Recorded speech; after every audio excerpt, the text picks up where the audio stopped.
ত্রয়োদশ ত্রিপুরার বিধানসভার শীতকালীন অধিবেশনে বিরোধীদের নিশানা করলেন বিধায়ক তাফাজ্জল হোসেন। ত্রয়োদশ ত্রিপুরার বিধানসভার শীতকালীন অধিবেশনে সিপিআইএম বিধায়ক তথা ত্রিপুরা সিপিআইএম দলের রাজ্য সম্পাদক জিতেন্দ্র চৌধুরীর অশ্লীল বাক্যবাণকে ঘিরে তীব্র সমালোচনা করলেন বিধায়ক তাফাজ্জল হোসেন। ত্রিপুরার গত ৩৫ বছর সিপিআইএম সরকারের শাসনকালে মুসলমানদের শুধু টুপি পরিয়েছেন বললেন বিধায়ক তাফাজ্জল হোসেন।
আমি আজকে আমার এই মাননীয় রাজ্যপালের বক্তব্য সমর্থনে আমি দু চারটি কথা বলবো, যেগুলো শুধু ত্রিপুরা নয়, ভারতবর্ষের মানুষ, আমার নরেন্দ্র মোদী যেই জায়গায় ভারতটাকে আজকে পৌঁছে দিয়েছেন, স্বাধীনতার ঊনবিংশ শতাব্দীর 47 সালে আমরা স্বাধীনতা পেয়েছি।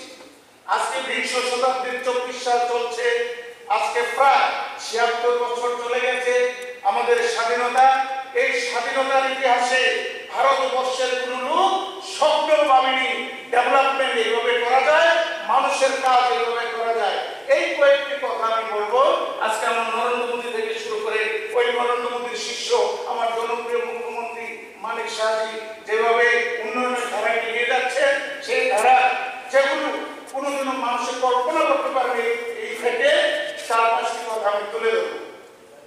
তার আগে আমি একটু আমার যেখানে আমার ভাই ইসলামউদ্দিন সাহেব দুটো কথা বলে গেছেন, এই দুটো কথা আমি উত্তর দিতে চাই। উনি বলেছেন ওয়াকফ বোর্ডের জায়গার মধ্যে বড় বড় বিল্ডিং হচ্ছে, বেদখল হচ্ছে। আমার মাননীয় সদস্য সাহেব ভাই কেন বললাম, আমার জাতি ভাই, উনি ওয়াকফ বোর্ড বলেছেন ওয়াকফ বোর্ডের জায়গার মধ্যে বড় বড় বিল্ডিং হচ্ছে, কারণ উনি তো জন্মলগ্ন থেকে আমার মনে হয় সিপিএম করছেন। সিপিএম তো মুসলমানদের মাথায় শুধু টুপি পরিয়েছে, মুসলমানের উন্নতি করেনি। ওই বিল্ডিং গুলো কিসের বিল্ডিং সেটা উনি জানেন না। উনি 25 বছর সিপিএম মুসলমানকে বোকা বানিয়েছে, যারা তাদেরকে সাথ দিয়েছেন।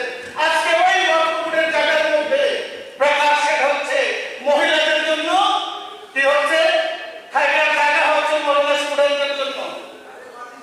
আপনি কানিশা বলা দিয়ে ওই জায়গার কথা বলতে চলবে না। সারা ত্রিপুরা রয়েছে মুসলমানের কথা চিন্তা করুন। 6 লক্ষ মুসলমান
যে উনি চন্দ্রলোক গিয়েছেন, উনি রাশিয়াতে ইউক্রেন গিয়েছেন, তিনি পাতালে গিয়েছেন। তার সাথে সাথে আমার নরেন্দ্র মোদী মনে রেখেছেন ত্রিপুরা রাজ্যে ওই বামুনিয়াতে একটা চা বাগানের শ্রমিকের সাথে গত 27 তারিখ তিনি ফোনালাপ দেয় ভিডিও কলিং এর মাধ্যমে একটা সাধারণ শ্রমিকের সাথে কথা বলেছেন। ওই সাধারণ শ্রমিকটা তো আমার নরেন্দ্র মোদী ভুলেনি। একটু কমই বলছি, শেষ কথাটাই বলবো। দুঃখজনক ব্যাপার, প্রধানমন্ত্রী যদি ওই সাধারণ শ্রমিককে মনে রাখতে পারে, এই যে হাউস, এই হাউসের মধ্যে প্রাকৃতিক সব একটা রুম ছিল, একটা চারটার নাম শুরুতে দত্ত, আজকে এখানে তার বন্ধ, এই চারটা তার শরীরে বন্ধ আছে। দুঃখের ব্যাপার, তার শেষ বিদায় নয় এই দিকে বাবু, এই প্রাক্তন মুখ্যমন্ত্রী মানিক সরকার তার শেষ বিদায়টাও দিতে আসেনি। কারণটা কি? এই 35 বছরে এই পবিত্র বিধানসভা থেকে এই সুরজিৎ দত্ত প্রতিষ্ঠা রূপের জন্য কথা বলেছিল। সেটা কি গণতন্ত্র? সেটা কি মানব ধর্ম? পৃথিবীতে সবচেয়ে বড় ধর্ম হলো মানব ধর্ম। সেই মানব ধর্ম মানবতার আগে মাননীয় এখানে বিরোধী দল নেতা অনিমেষ দেববর্মা এসেছিলেন, আমার এখানে গোপাল বাবু এসেছিলেন, সুদীপ বাবু এসেছিলেন। কেন মানিক সরকার 20 বছর মুখ্যমন্ত্রী